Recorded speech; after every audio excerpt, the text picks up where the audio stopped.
here against, and we just want to say to this murderous, this fascist government that the greater the walls of the fascism.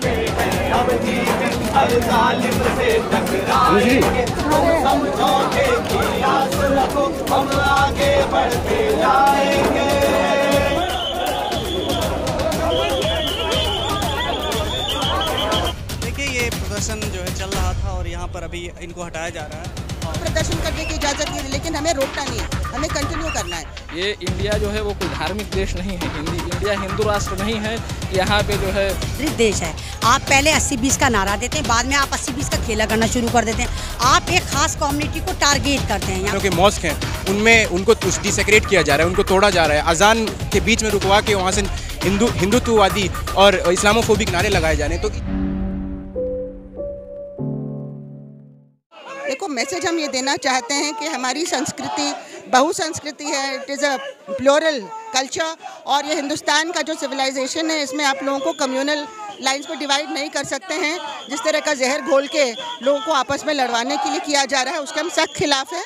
और हम यहाँ पे इंसानियत सबसे बड़ा धर्म होता है, और कोई भी धर्म इस तरह की हिंसा और नफरत नहीं सिखाता है। जो लोग ये सिखा रहे हैं वो अपने पॉलिटिकल एजेंडा के तहत कर रहे हैं, ताकि वो हिंदुस्तान के रिसोर्सेज को लूटने के लिए लोगों को आपस में लड़वाते रहें। इसलिए आज हम लोग निकले कि ये जो हो रहा है वो कर्नाटक में, खासतौर से पूरे हिंदुस्तान में ये रामनवमी के बहाने, हम लोग को तो कभी अपनी रिलीजन में नहीं सिखाया कि जुलूस निकाल के दूसरे आदमी के जहाँ पे दूसरे प्लेसेस ऑफ वर्शिप हैं, बल्कि सारे प्लेसेस ऑफ वर्शिप हमारे होते हैं, सब एक होते हैं, अपना अलग अलग तरीके से लोग करते हैं। तो ये दूसरों को तंग करना, मस्जिदों पे जाके परेशान करना और वहाँ पे झंडा फहराना और गालियाँ देना, ये हमारे धर्म का हिस्सा नहीं है। हम इसके खिलाफ खड़े हैं। मैं हिंदू हूँ, मैं टोटली इसके खिलाफ खड़ी हूँ। ये हमारा धर्म नहीं है, ये हैवानियत है, और इसके खिलाफ लोगों को एक होना चाहिए।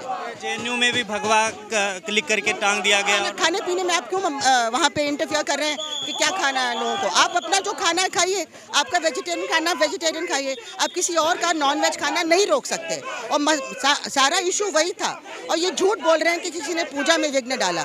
हालांकि अगर आप कहते हैं कि नमाज नहीं पढ़ सकते आप पब्लिक यूनिवर्सिटी में, तो आप पूजा भी कैसे कर रहे हैं? वो गलत है। फिर भी किसी ने इतराज़ नहीं किया, किसी ने इतराज़ नहीं किया। इतराज़ हुआ था जब उन्होंने उनका नॉन वेज खाना रोक दिया और मीट वाले को भगा दिया वहाँ से। ये सारा एविडेंस है, लेकिन पुलिस उनके साथ है, प्रशासन उनके साथ है, इसलिए वो इतने बोल्ड हो रहे हैं। यहाँ प्रदर्शन करने की भी इजाज़त नहीं है, जिस तरीके से अभी माहौल बना हुआ है। कोई प्रदर्शन करने की इजाज़त नहीं है, लेकिन हमें रोकना नहीं है, हमें कंटिन्यू करना है। कुछ भी करके हमें ये कंटिन्यू करना चाहिए। बुलडोजर की भी बात चल रही है मध्य प्रदेश में। मतलब कि इतना कानून का कोई नाम और निशान नहीं है। आप अगर कोई राइटर था भी, तो कहाँ लिखा है किस कानून में कि आप उसका घर जाके तोड़ेंगे, उसके फैमिली को डिस्प्लेस करेंगे? आप कार्रवाई कीजिए, आप कोर्ट में जाइए, उसके खिलाफ जो भी पनिशमेंट है दीजिए, प्रोवाइडेड यू प्रूव, है ना। लेकिन आप अपनी मर्जी से उसका घर तोड़ देंगे, ये तो आप सबसे बड़े गुंडे मवाली क्रिमिनल्स की तरह बिहेव कर रहे हैं। सरकार बिहेव कर रही है क्रिमिनल्स की तरह। क्या कहेगी लोगों से फिर? तो क्या लगता है, नए भारत की जो संकल्पना गढ़ रहे थे वो तो यहाँ पे पूरे हिंदुस्तान को कब्रिस्तान बना रहे हैं और लूट भी रहे हैं। देखिए कि लोग नहीं देख रहे हैं कि रोजगार नहीं है उनके पास, शिक्षा नहीं है, अभी शिक्षा को पूरा बेच रहे हैं। हम लोग तो उसके खिलाफ लड़ रहे हैं, इनकी जो पॉलिसी आई है, लेकिन उससे अटेंशन हटाने के लिए, ताकि इनके 2-4 जो चाहते हैं वो पैसा बनाते रहें, लूटते रहें इस देश को, और उनके लोन्स माफ़ होते रहें और वो पैसा उनको देते रहें, वो पैसे से सारा कुछ खरीद लें। ये इस देश को कहाँ ले जा रहे हैं? सबसे बड़े एंटी नेशनल तो सरकार में बैठे हैं। विश्वविद्यालय में जिस तरीके का माहौल बन गया है, जेएनयू हर जगह हिंसा और चाहे सारी चीज़ें धर्म के नाम पर, ये विश्वविद्यालयों को ख़त्म करना चाहते हैं। ये जिस तरह से हिटलर ने विश्वविद्यालयों को ख़त्म किया था, ये विश्वविद्यालयों को ख़त्म करना चाहते हैं कि विश्वविद्यालय में सोचने की, समझने की क्षमता पैदा होती है, डायलॉग करने के, एक लोग सीखते हैं how to have dialogue with each other, है ना। वो चीज़ को ख़त्म करना चाह रहे हैं। नहीं तो वो भीड़ें कहाँ से प्रोड्यूस करेंगे? लोग पढ़ लिख जाएंगे तो इनकी भीड़ों में, इनके कहने में नहीं आएंगे। ये नहीं चाहते हैं कि लोग पढ़ें। आप कैसे देखते हैं हिंदू राष्ट्र को, जो एक हिंदुओं के फेवर में बात करते हैं या हिंदू के विरोध में ही बात करते हैं? नहीं, ये तो कौन से हिंदू हैं? ये तो दलितों को, ओबीसीज को, ट्राइबल्स को, किसी को कुछ समझते ही नहीं है। तो ये छोटे से ब्राह्मण ग्रुप है, वो अपना जो पावर है उसको इस्टेब्लिश करके रखना चाहता है, और कोई वो नहीं है इसमें। इसमें हिंदुओं के लिए कुछ नहीं। और हमारे हिंदू धर्म में लिखा है कि जो धर्म को व्यापार और पावर के लिए इस्तेमाल करता है वो हैवान होता है। हम क्या हैवानों को फॉलो कर रहे हैं? आप हिस्ट्री से सीख सकते हैं। आप तो या तो कंस के फॉलोअर बन जाइए, दुर्योधन के फॉलोअर बन जाइए। मर्यादा पुरुषोत्तम राम ने कभी ये नहीं सिखाया। यहाँ देख सकते हैं कि कैंडल लेकर के भी लोग खड़े हुए हैं और एक विरोध दर्शा रहे हैं। एक स्कैंडल जो आप लोग जला रहे हैं, इसका क्या आप मैसेज देना चाह रहे हैं? जिस तरह से पूरे देश में मुस्लिमों के खिलाफ एक तरह से माहौल बनाया जा रहा है, और रामनवमी के दिन देखे थे कि किस तरह से कई जगह जो है वो दंगा करने की कोशिश करी गई और मुस्लिमों को मारा पीटा गया, मस्जिदों के सामने जिस तरह से व्यवहार किया गया, उसके ख़िलाफ़ हमारा ये प्रोटेस्ट है, कैंडल मार्च है कि ऐसी घटनाएं नहीं होनी चाहिए। ये इंडिया जो है वो कोई धार्मिक देश नहीं है, इंडिया हिंदू राष्ट्र नहीं है कि यहाँ पे जो है एक ख़ास तरह मतलब जो एक ख़ास कम्युनिटी है उसके खिलाफ आप इस तरह के एट्रोसिटीज़ करेंगे, ये बिल्कुल बर्दाश्त नहीं किया जाएगा। इसीलिए हम लोग ये कैंडल मार्च जो है वो निकाल रहे हैं। We are gathering here against Hindutva fascism. We all are seeing what are happening in our country. We all facing Hindutva fascism. We questioning about our identity, and she can tell more about me. Yeah, so this is not just a gathering of a single community or a single political organization. This is a collective against injustice, fascism, of people who hold different ideologies, and what unites us is a common cause which is anti-fascist. We live in a country where being anti-fascist is like being anti-national, and so this is not just about a hijab ban. This is some deep-rooted shit that we as citizens of India has to stand against, and this country's democracy has been subverted and nobody is actually believing in it. The greatest curse as Indians that we are facing today is the fake label of democracy, that fake label of democracy which is being used as a veil to practice fascism, and that's what we have, gathered here against. And we just want to say to this murderous, this fascist government that the greater the walls of the fascism and just injustice that you will build against us, the greater the walls of resistance that will surge against you. Yeah, I mean, as Muslims, asserting our identity is it's under threat. Our identity is under threat. Of course, we do have a lot of threats, and just staying silent and being afraid of this fascism and staying in a corner is not going to solve the problem. Anyway, this country is going in the worst way possible, so being silent is not going to make any difference. So we have decided to strongly stand against it, even though it looks scary. We will be there against it. देखिए, वो तो कहने की ज़रूरत नहीं है, तो आप भी अगर लगातार बने हुए हैं, और मैं आपको ही सैल्यूट करूँगी कि आज सोशल मीडिया की वजह से भारत के हालात जो है बाहर आए। ये आपको भी पता है कि आप लोगों की कुर्बानियाँ हैं।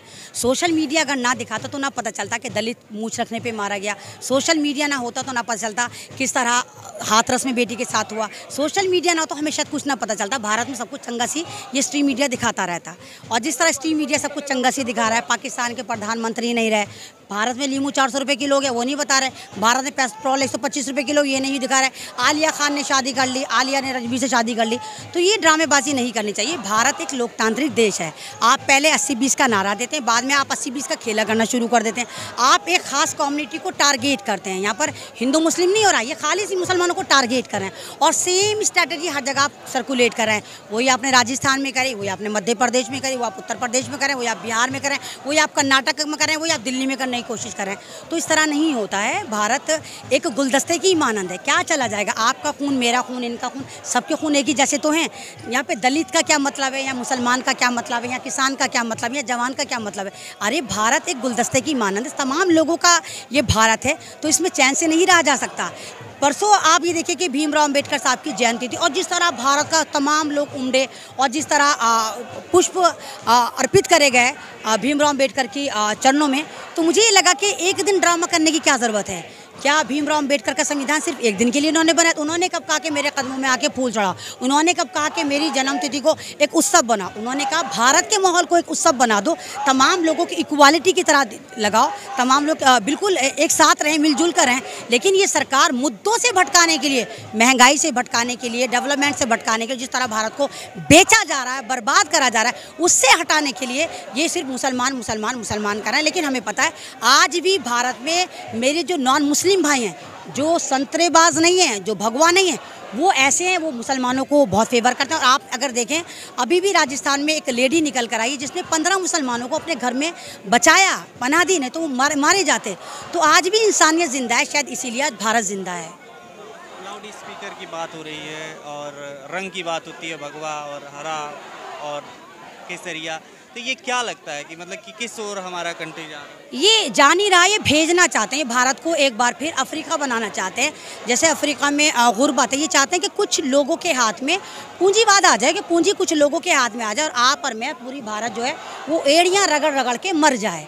तो ऐसा नहीं होगा, भारत तमाम लोगों का है, नौकरी करने का हक आपका भी है, मेरा भी। अगर आप पढ़े लिखे हैं तो आप सरकार से नौकरी मांगेंगे और सरकार नौकरी देगी। ये नहीं कि नौकरियां ख़त्म कर देगी, तमाम चीज़ों को प्राइवेट हाथों में दे देगी। इसी से बचने के लिए इन्होंने एक डाइवर्जन कराया कि हिंदू मुस्लिम कर दिया है।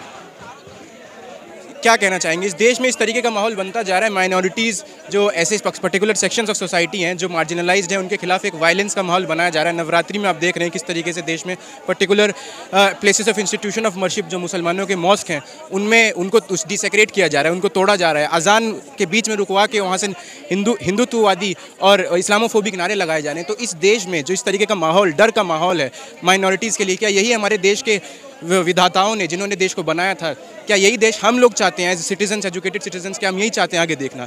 आपको ये देखना पड़ेगा कि ये कौन इस सब चीज़ के पीछे है, कौन इस मतलब ये जो नफ़रत है इसको बो रहा है।